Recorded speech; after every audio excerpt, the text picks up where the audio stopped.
My mother-in-law secretly hid my daughter's passport, forcing her to miss the family vacation we'd spent 5 months planning, then told everyone it was a lesson in respect. I didn't argue. I did this. 3 days later, their lives started to collapse. I didn't expect the worst moment of my year to arrive between a baggage scale and a line of strangers arguing about sunscreen, but that's where it happened. One second I was thinking about boarding groups and seat numbers, and the next, "Mom, they need my passport," Ellie whispered and handed me an empty case. Ellie is my 9-year-old.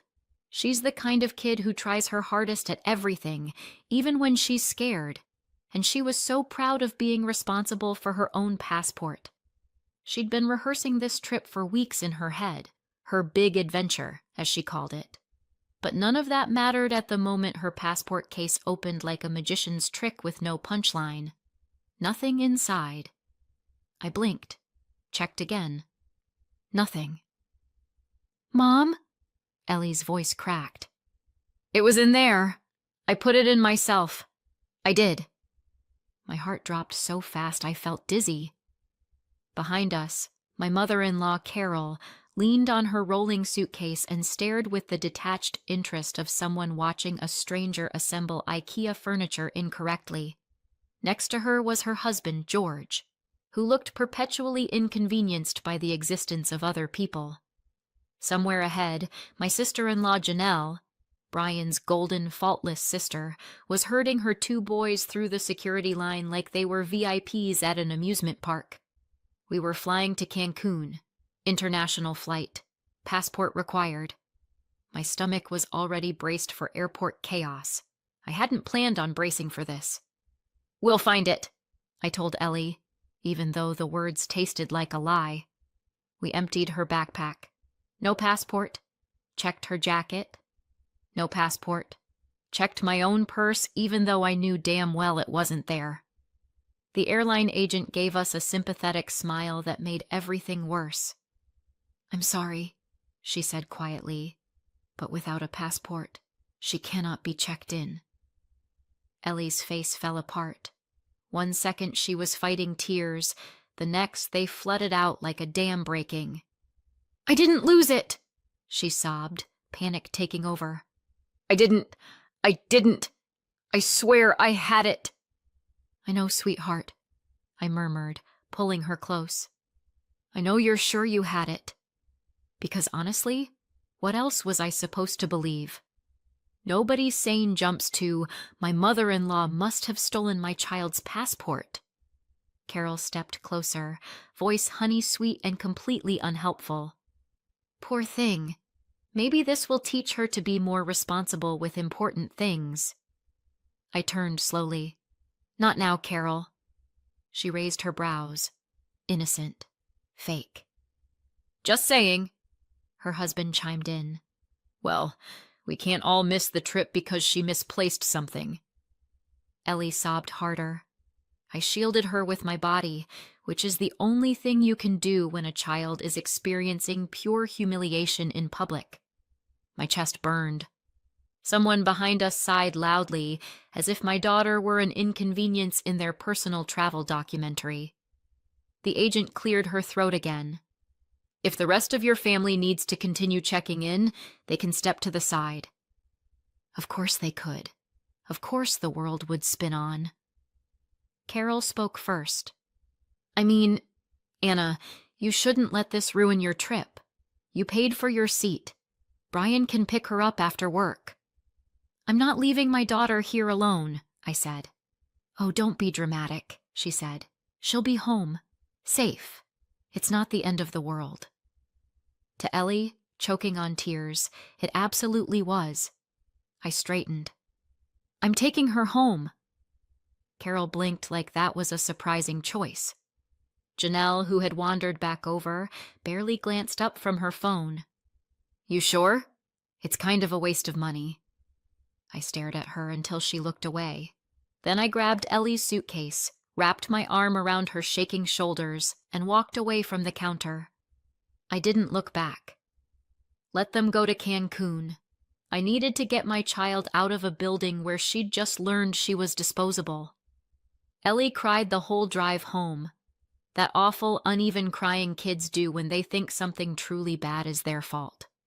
By the time we got inside, she'd run out of tears and just sat curled on the couch with her fox, whispering, "I'm sorry," into its fur. I stroked her hair. "It's okay," I said. "You're okay. We'll figure this out tomorrow." And I meant that. At the time, I really did think there was something to figure out. That we'd find the passport under a bed or wedged behind something. That this was a mistake. A painful one, but a mistake. Brian came home from work just after 6. I'd texted him earlier that something happened at the airport, but not the details. He walked in looking worried, not shocked, until he saw Ellie curled on the couch with her fox. "What happened?" I told him. "Passport missing. Ellie melting down." "We didn't go. Everyone else did." He looked gutted. He hugged Ellie gently. She could only tolerate brief, light pressure, and she immediately started crying again. "It's okay," he murmured. "We're going to fix it." Fix it how? We didn't know yet, but parents lie the way surgeons use clamps, strategically, to prevent bleeding. We ordered takeout. Ellie barely touched hers. She fell asleep on the couch before 8 p.m., clutching her fox like it was keeping her on the planet. I tucked her in, came back to the living room, sat next to Brian, and scrolled my phone like I was looking for answers in a digital void. That's when the photo came in. Group chat, sent by Janelle's 10-year-old son. Sweet kid. Too sweet to know he'd just dropped a grenade into our house. The photo showed Ellie's passport, closed, intact, unmistakably hers, sitting on a patterned blanket. The message read, "Look what I found. It was with Grandma's stuff. She must have packed it by accident." I stopped breathing. Brian leaned over my shoulder. "Is that—" "Yes," I whispered. "It is." We sat there in silence, staring at the screen, waiting for some explanation to magically appear. It didn't. Brian stood. "We're calling her." He put the phone on speaker. Carol answered immediately. "Hi, honey. Are you coming tomorrow? It's beautiful here. You should—" "Mom," Brian said, voice tight. "Why was Ellie's passport with your things?" A beat of silence, then a sigh. Not guilty. Not confused. Annoyed. "Well," she said, "maybe now she'll finally learn something." My fingers curled into fists. Brian frowned at the phone.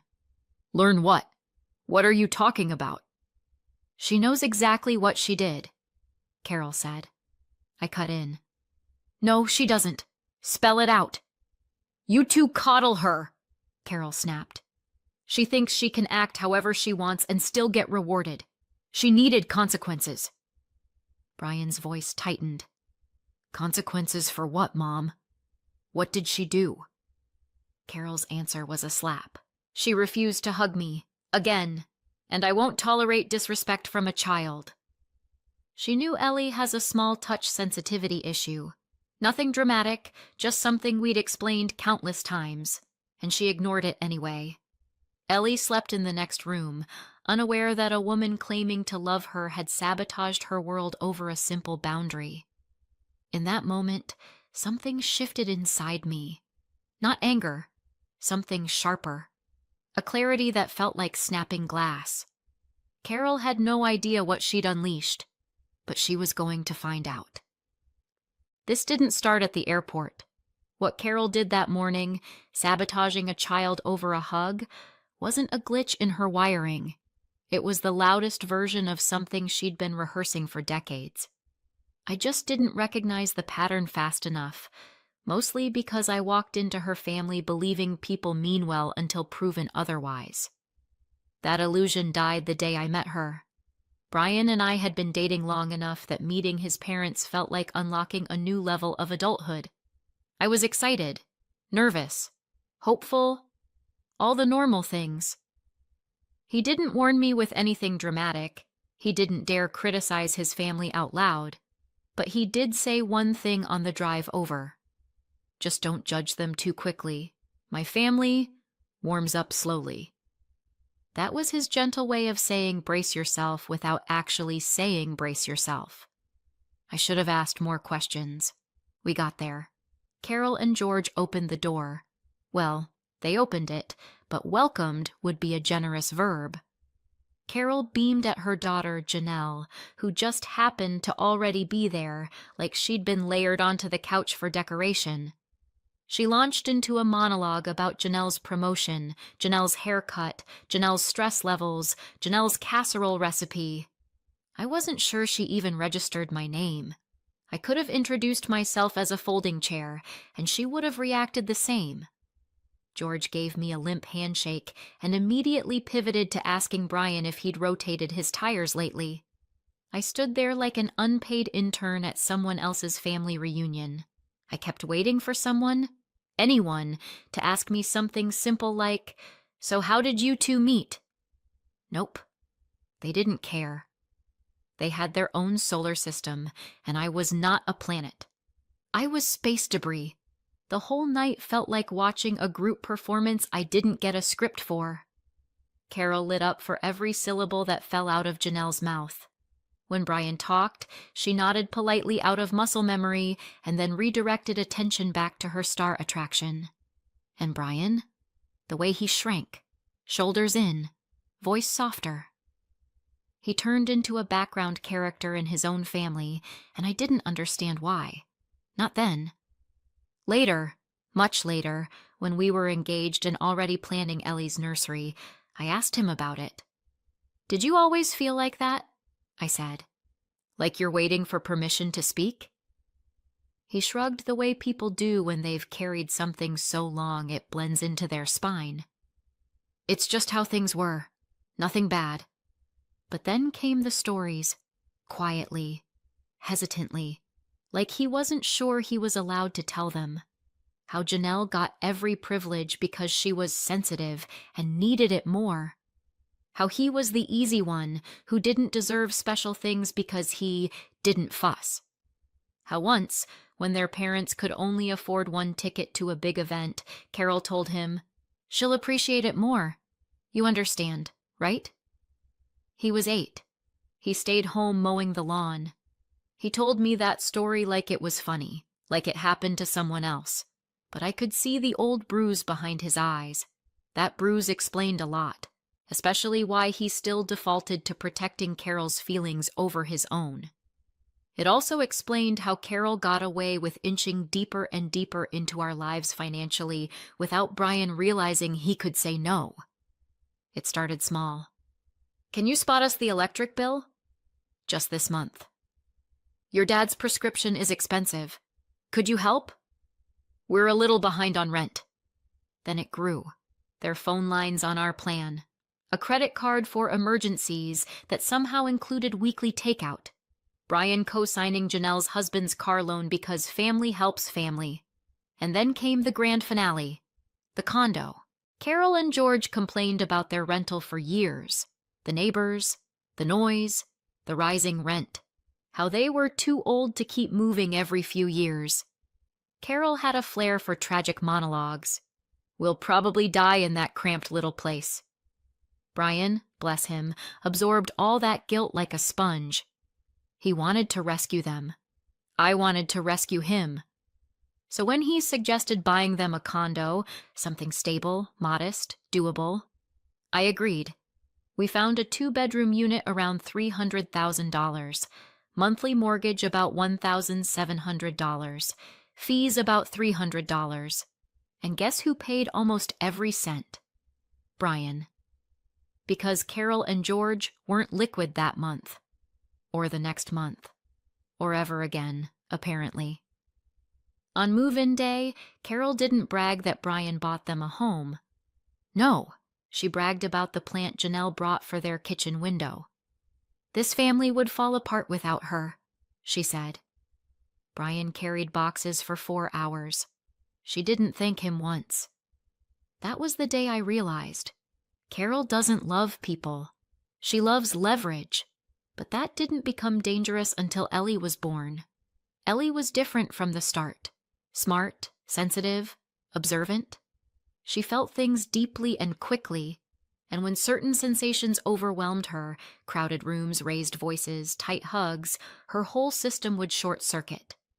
We learned how to help her through it.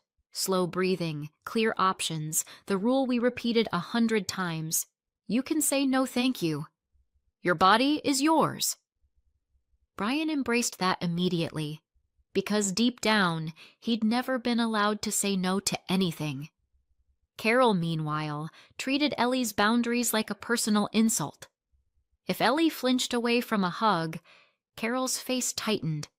If Ellie said no thank you, Carol said, "Kids today have no manners." If Ellie forced herself to accept the hug anyway, because yes, she sometimes did, Carol would beam at the other grandkids like, "See, this is how it should be." The boys got effortless affection. Ellie got performance expectations. I didn't understand how far Carol would take that until she took Ellie's passport. Brian didn't either. When he found out about the refused hug, the real reason Carol punished Ellie, his face changed. Not anger. Something older. Something cracked. He said quietly, "She made me apologize for things like that my whole life." He looked down the hall toward Ellie's room. "I can't believe she did it to her," he whispered. No anger yet. Just grief. And then something else surfaced. Resolve. "She's not doing this again," he said.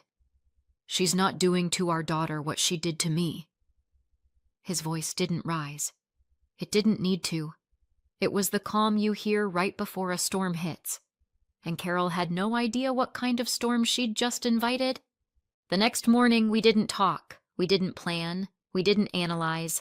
We just started cutting. It was almost automatic, like our bodies knew what to do before our brains caught up. Maybe that's what survival looks like in a family like ours. Not screaming, not crying, just finally reaching for the off switch. The first thing to go was the credit card Carol used like it was her birthright. Brian opened the banking app, entered the security code, and said, "Removing authorized users." Click. Carol. Gone. George. Gone. Janelle. Gone. I swear the house felt lighter. Then the phone plan. 2 lines, his parents. Sat there on the account like squatters. He clicked remove line for both without hesitation. A little pop-up asked, "Are you sure you want to disconnect service?" "Yes," he said, almost to himself. Click. Then came the money transfers. Months, years, whole seasons of, "We're a little short. Just until Friday. You know we'd do the same for you." All of it sitting right there in our transaction history like a museum exhibit of bad boundaries. He canceled the automatic payment, deleted the shortcut, closed the window. No ceremony, just the soft tap of a finger saying, "We're done." While he did that, I typed up the email. I kept it short because I didn't have the emotional bandwidth for poetry. We will no longer be providing financial support of any kind. The condo will be sold. You have 60 days to arrange new housing. There will be no unsupervised contact with Ellie moving forward. This decision is final. I didn't write, "You hurt our child." I didn't write, "You lied, you manipulated, you humiliated her." I didn't write, "You stole her passport to punish a 9-year-old with a sensory disorder." They knew what they did. I pressed send. I didn't feel triumphant. I didn't feel guilty. I just felt steady, for the first time in years. Then Brian closed his laptop, picked up his phone, and called the realtor. No commentary, no explanations, no context. "Hi," he said. "We're ready to sell the condo." The words hung in the kitchen like a door slamming shut. The realtor asked follow-up questions. He answered them in a voice I hadn't heard from him before. Calm, decisive, resolute. When he hung up, he didn't look relieved. He looked like a man who had finally stopped bleeding. For about 6 hours, the world was quiet. It didn't last. The first message arrived at 4:17 p.m. from Carol. The hotel says the card isn't working. Fix it. Then, from Janelle. What did you do? We're stuck at the desk. Then another from Carol. My phone is saying service will end? What have you done? Then the last one for the moment. Why is a realtor contacting us about showings? What have you done? No mention of Ellie. No, how is she? No, we shouldn't have done that. No, we're sorry. Just panic because their perks disappeared. Brian stared at the screen for a second, then laughed the smallest, sharpest laugh. She thinks this is temporary, he said. She thinks everything is temporary, I said, except her entitlement. We didn't answer. Not a word. Let them sit in the silence they'd earned. A few hours after they returned from their trip, our doorbell rang like someone was trying to break in using sound waves alone. 3 sharp rings, then 3 more, then a long, furious one someone held down like a threat. I opened the door just a crack. Carol stood on our porch gripping a wrinkled notice from the realtor as if it personally insulted her. Her face was blotchy from travel and indignation. George hovered behind her, already muttering. Janelle stood with her arms crossed, playing backup singer to her mother's rage. Carol didn't say hello. She threw the paper toward me. What is this? I didn't flinch. A notice. You're selling our home, she shrieked. Brian's home, I said. You lived there. Temporarily. George jabbed a finger. We raised you. You wouldn't have anything without us. Brian stepped beside me, and for once he didn't fold into himself. He didn't apologize. He didn't soften. It's not your home, he said. It's mine. We paid every bill. You treated it like a throne. Carol's mouth twitched. We deserve that place. After everything we've done for you. You stole our daughter's passport, he said. Because she needed discipline, Carol snapped. You let her walk all over you. A child needs to show respect. She said no to a hug, I said. She wasn't disrespectful. She was uncomfortable. Carol scoffed. Oh, please. She's dramatic. She needs to learn the world doesn't coddle her. Brian shook his head. You're the only ones who've been coddled here, and that stops now. Janelle stepped forward. You're punishing the whole family because she had a tantrum? She's 9, I said. She's allowed tantrums. You're 41, Janelle. That got a blink. Carol tried one more time to grab control. You will stop this condo nonsense. We are not moving. Brian shook his head. You'll leave when it sells. She stared at him like he'd spoken a language she'd never heard. Then she grabbed the notice, ripped it down the center, and threw it at our feet. There, she said. It's done. I almost laughed. She still thought the world runs on whatever story she told herself. You should go, I said. Carol's voice dropped to a hiss. You'll regret this. Maybe, I said. But our daughter won't. I closed the door. On the other side, Carol shouted something about betrayal, respect, and ingratitude, her greatest hits, but it faded as they finally trudged off the porch. Inside the quiet house, Ellie padded into the room, rubbing her eyes. Mom? She whispered. Did Grandma yell at you? A little, I said. Am I in trouble? No, I said. You're the only one we're protecting. She leaned her head on my shoulder. Okay, she murmured. Can we have waffles for dinner? Yes, I said. We absolutely can. Because at that point, the fire had already started, and for once it wasn't burning us. It was burning the bridge behind us. I didn't expect the war to start before breakfast, but apparently Carol prefers her battles served early. At 7:12 a.m., my phone buzzed with the first shot. A Facebook post. Public. Loud. The digital equivalent of her standing on her porch with a megaphone. "We are being thrown out by our own son. After all we've sacrificed. Please pray for us." A photo of the condo building sat underneath the post, filtered to look slightly gray and tragic, like the weather itself was mourning her imagined suffering. I stared at it, bleary-eyed, clutching my mug. "Well," I said to no one, "we've reached the theatrical stage of the apocalypse." Brian walked in, hair sticking up. "What now?" I turned the phone so he could see. He sighed, deeply. "Of course." Before he could sit, my phone buzzed again. Then again. And again. Relatives. Older ones. The kind who still forward chain emails about angels saving children in parking lots. One message read, "Your parents told us you're making them homeless. Surely this is a misunderstanding?" Another, "This is shameful. They love Ellie so much." And one from a cousin I barely tolerate. "You should be grateful they disciplined her instead of calling CPS." I snorted. "Disciplined? For saying no thank you?"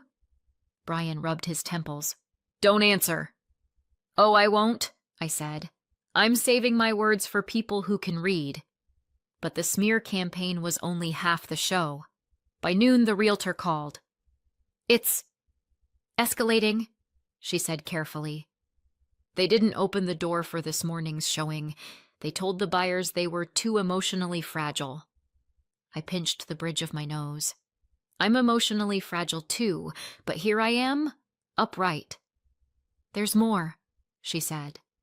When they finally opened another time, the TV was blasting and George followed me around, pointing out structural issues that do not exist. "We need compliance," she added, lowering her voice, "or we won't be able to sell." She didn't have to say the rest. Carol and George were doing everything possible to choke the sale before it started. Brian hung up and sat at the table like a man choosing between fight or flight. "Flight's expensive," I said. "Let's fight." "Yeah," he said. "Okay, let's do it." We contacted a lawyer. Not for moral validation, we're definitely past that, but to make Carol stop pretending the law was written in her handwriting. He drafted a concise, emotionless letter and sent it directly to Carol and George. They have no tenant rights. They must allow all showings. The property will be vacated on schedule. Obstruction will result in formal removal. Simple. Cold. The kind of letter that doesn't care if your feelings are hurt. An hour later, my phone buzzed again. This time, it wasn't relatives. It was Carol. "How dare you threaten us with legal action? We are your family." Then, "You will regret treating us this way." I read the messages with the calm detachment of a surgeon examining a wound she didn't cause. Brian wasn't texting back. He was composing something better. "Okay," he said finally. "It's time." "Time for what?" "Receipts." We didn't send a rant. We didn't send a manifesto. We sent numbers. Bare, boring, devastating numbers. A short message to the relatives who'd confronted us. "Before you form opinions, here is what we have been paying for the last 4.5 years on my parents' behalf." Then the list. Partial mortgage support condo fees, utilities phone lines, credit card charges, temporary transfers that were never temporary. We ended it with, total, around $80,000. We didn't add context. We didn't explain. We let the math do the talking. And oh, did it talk.